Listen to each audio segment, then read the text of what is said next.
I'm Amber. I'm Amy. And welcome to Pawrental Guidance. Today we're going to be touching on how to bring your new dog home, whether it's from a breeder, adoption agency, rescue, stray, anything. So even if you have adopted or acquired a dog outside of here, this video is for you.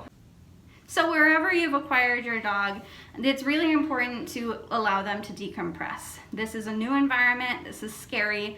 Whether or not, it's exciting for you, it is exciting for them, but it's also confusing. So the first stop should always be home.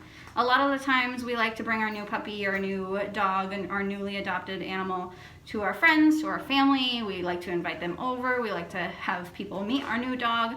Go to a pet store, fit them for a harness, fit them for a collar. That's all new sights and smells for your dog. So it can be really, really intimidating. If you don't have an overly social dog, or even if you do, that can be really detrimental at first. So we want them to just go home, figure out what's going on.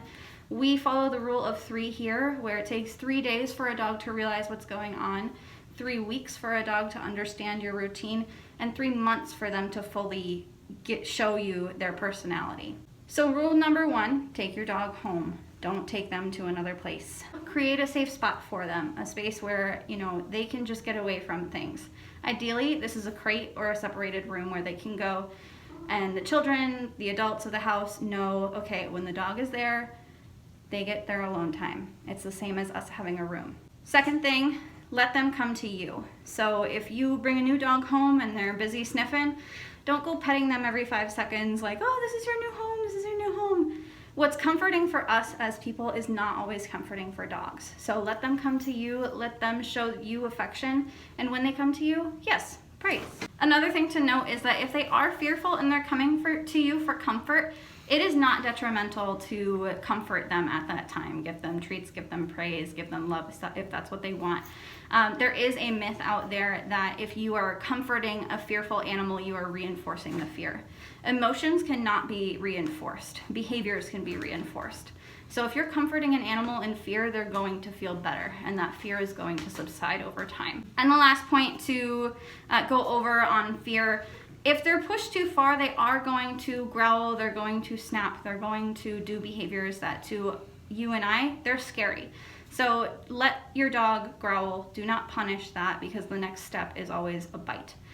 So if you bring a dog home and they just want to be left alone in their corner and they growl, leave them be. They will come to you on their own terms. Sometimes this behavior goes away within a couple days. Sometimes that's how the dog is. So let them decompress before you make any judgments on how they are in your home. One of the main things that dogs will growl or snap over when coming into a new environment or meeting a new dog in their environment is guarding their resources. So their food, their toys, their bed, anything like that. It can also be people as well. Occasionally we can see intense resource guarding with people, especially of the established dogs in the home. And it's really important to note that this is not always aggression. This is, I'm insecure about what's going on, things are changing and I don't like it. I need this one thing to be mine. So it's really important to let them have that thing on their own terms, manage the situation. Usually resource guarding is situational. So it's not, again, not aggression. If you go home and you try to take the food bowl away and your new dog growls at you. We always recommend going by the saying, dog with a bone, leave it alone. Don't try to take their food bowl away from them. Don't try to take a bone away from them. If you've given it to them, it's theirs. Just let them have that. That's their one stable thing in life right now. So I think you're picking up on our common theme here that dogs, when they go home, they're going to be freaked out. And one important thing to note with that is that training a stressed dog that is still orienting themselves to what's going on is not going to be productive. So, you may be able to lure your dog into a sit or a down, but as for, potty training, behavior change, everything like that, don't try to start training right away. You can start potty training day 1, but don't expect it to be picked up within the first couple days. These dogs are still decompressing, and stress can literally alter the brain. So just let them take it easy, start training. Usually it's about the 3 to 4 week range where they start actually understanding that, oh, this is what I'm supposed to do. So the next thing that we wanted to touch on of bringing your new dog home is what type of equipment to be using. There is a variety of training equipment available to us out there, and some are good, some are bad. So let's go ahead and touch on that. So we here at the Humane Society always recommend positive reinforcement-based training. It is the most effective way to train your dog in a positive way. They're being rewarded for what we're asking them to do. We do not want to punish them for anything. We don't want to create fear, and we don't want to hurt them. And so with that, there are a few different tools that can be used for training, depending on what we are looking for. There are a few different tools that are really great for loose leash walking, or dogs that pull on the leash. Maybe they're reactive when they see other dogs, get maybe really excited. Things like that are a head halter or a gentle leader, which goes around the nose and it clips behind the ears, and it gives you a little bit more control over the head of the dog to redirect them. And then another option for that is a front clip harness, and that gives you the same type of guidance for the dog by having control over their front end instead of the back like a regular harness. There's also the martingale collars as well. If they are a bit more of a flight risk, more fearful, a martingale collar would be more appropriate for that type of dog. It's always important when you are working with your dog to always have a treat bag, have a variety of yummy, smelly, soft treats. String cheese, turkey hot dogs, soft treats that you can buy at the pet store, cut up boiled chicken. All of that is really yummy and really enticing.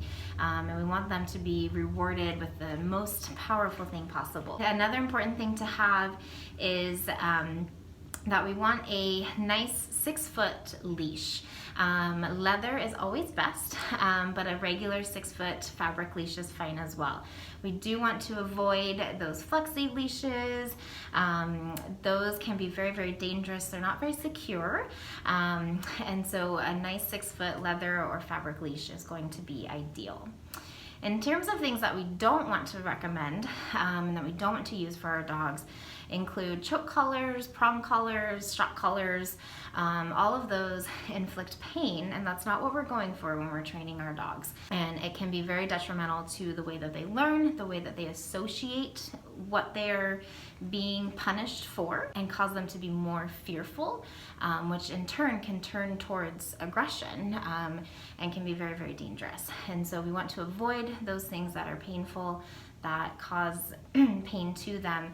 We want to use that positive reinforcement-based training. And if you are training for recall, or if you need sort of a tab to keep your dog near you, you can purchase Longlines. Longlines range from anywhere from 10 feet to 100 feet. So if you're new to recall training, maybe you want a 15, 20-foot leash. If you are really trying to gain some reliable distance, maybe a 100-foot leash. Some of the first skills that we recommend working on are, 1, crate training. So if your new dog is destructive in the home, which can be common, the best thing to do is confine them to a crate once they're accustomed to it. That's for your dog's safety as well as your home's safety. The next best thing is to train a recall and of course their name. So you want them to come check in with you when you say their name or tell them to come. Another couple of great cues are leave it. So you can teach your dog to leave something alone if they can't have it. That's really good for if you're in the kitchen and they're sniffing and finding something yummy. If they have a solid leave it, that will save you A, vet bills, and B, your sanity. You can also teach a can I have it, so that's like a trading game. Like we mentioned earlier, it is common for new dogs to resource guard. If that behavior does not go away, it's really great to teach a trade. So if they have something that they're not supposed to have, to can I have it, offer something better. So if they have, I don't know, a sock and they really like a tennis ball, grab a tennis ball, say can I have it, toss the tennis ball, get your sock back. And of course we do want to train our dogs to go to the bathroom outside. That's one of the first skills that we always recommend having for, your home safety. It's really important that you consistently bring your new dog out. When they first go home, it may be that you are training a dog to go to the bathroom just like you would a puppy, whether you've adopted or if you do have a puppy. So every other hour we do recommend going out. When they go to the bathroom, it's a party. If they do have an accident, it's important not to punish that, but if you do catch it in the act, try to take them out immediately after. If they go outside, they get a treat. If they go inside, nothing bad happens, but it's not as exciting or beneficial to them. They will learn if you keep consistent. And the last thing, one of the main concerns with new pets, especially big dogs, is your loose leash walking skills. So it's really, really important to get started on that sooner rather than later, just because, if you adopt a puppy or an adolescent, they're going to be eons easier to train now than they are when they're 80 to 100 pounds. And if you did adopt a dog that is large and they're pulling you and you are struggling to handle them, it's better to be consistent with that in the beginning than to continue to struggle later on. And maybe we'll do a whole video on loose leash walking. Yeah. We definitely will. Another main thing that we do want to go over is that your new dog is going to likely exhibit signs of either isolation distress or separation anxiety. Both are not the same. Separation anxiety is actual anxiety when being left alone. It lasts longer than isolation distress. Isolation distress is typically within the first month or two, and it's going to be, they're social creatures. They want to be around you. They're going to tell you that they want to be around you. And that is different than actual anxiety. Either way, the best way to get over that hurdle with your dog is to teach them that your coming and goings are not as eventful as they thought. So, if you're saying good, or if you're leaving, you don't say goodbye. You just go. And if you come back, you don't have to say hello. So it's just another part of their day, you coming and going. Put down enrichments. So put down a frozen Kong with peanut butter or wet food in it. Give them a puzzle toy if they're super food motivated. Give them a new toy if they're toy motivated. And if you don't trust them alone in your home, again, crate training is not terrible. We don't want it to be for endless hours, but it is fine to put your dog in a crate while you go if you need them to be in one, if they're not potty trained yet, if they're destructive to the home, those sorts of things. You do want to add as well with the crate training is that it's another important thing for dogs to know how to go into a crate and be comfortable with it. Say if they need to go to the borders, if they go to the veterinary clinic and they have to stay there for a day, they're going to be in a smaller kennel similar to a crate. Or if there's an emergency, maybe there's a home, issue or a fire, some tragic event, and they need to be crated for their safety. It's going to be very, very important that they can go into a crate and be there and be okay with that. Yes, crates are so important, and they kind of get a bad rep for being this cage, but it is literally your animal's bedroom. It's their safe spot. It's the place where you can trust for them to be safe and not demolish your home. It's the spot where it's the safest to transport them in, and it's going to make them an overall more well-rounded dog. One more important thing, I know we keep saying that throughout this video. All important. All of it's important. When you take your new dog home, please do not immediately take them to a dog park first week. They're still, again, getting oriented, and a dog that is stressed and still getting oriented is not in the right mind to make good decisions. So yes, your dog, the rescue or the breeder or whoever may have told you that, they're good with other dogs. They were in playgroup, they did this, that, the other. They may have even shown you videos. You're probably not going to see that the first week that they go home because they are stressed. They don't know that they have a bodyguard, looking out for them. We also wanted to touch on was again veterinary care. And so just like with our kitties, it's really important that dogs see a veterinarian at least once a year for their annual physical and their vaccinations, any preventatives, blood work testing, anything like that. They do need that yearly care. Dogs are a little bit more prone to showing us when they are not feeling well. We are a bit more observant to that. They're a little bit more of, they're more obvious changes than the subtle changes that we see with our kitties. And so staying on top of things, getting them their physical exams is going to keep them healthy and happier longer. It is also important with our dogs that we have them microchipped as well. All of our dogs that come here from the Humane Society are microchipped. And so even if you got your pet from a breeder or, you found them as a stray, anything like that, it's so important to get them microchipped so that way if they do get out or, they're found by somebody else, that they can get home to you. Another important thing, and that is also important with our kitties as well, is pet insurance. And there's a wide variety of options for pet insurance out there. Your veterinarian can certainly talk with you about different plans or companies that they are familiar with or that they work with. And it does save quite a bit in the long run, especially if there's emergencies, surgeries, broken bones, trauma, anything like that. It can be very helpful to help cover the cost of that veterinary care. And it's cheaper if you get it done while they're young. Yes. Yes, it is.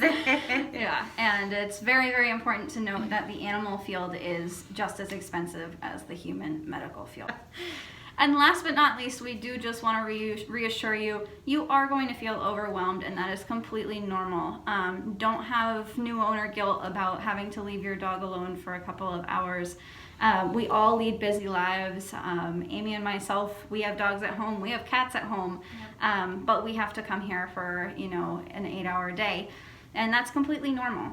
If you are trying to get your dog accustomed to an 8-hour workday, it is possible, and it is not inhumane to have to leave them. We are human, we all live busy lives. If you know that your dog has a limit, say 5 hours or so, pet sitters are not the only option. See if your family wants to, pet sit for the day. See if your friend wants to come over and hang with your dog for an hour.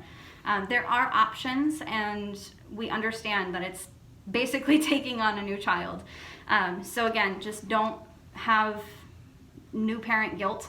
Don't psych yourself out like that. You are giving them a second chance at life, or their first chance at life. And that's, either way, it's amazing. So I hope this video helped. If you'd like to tune in, we upload every other week. Thanks for watching, everybody. We hope you enjoyed it. Thank you. Bye.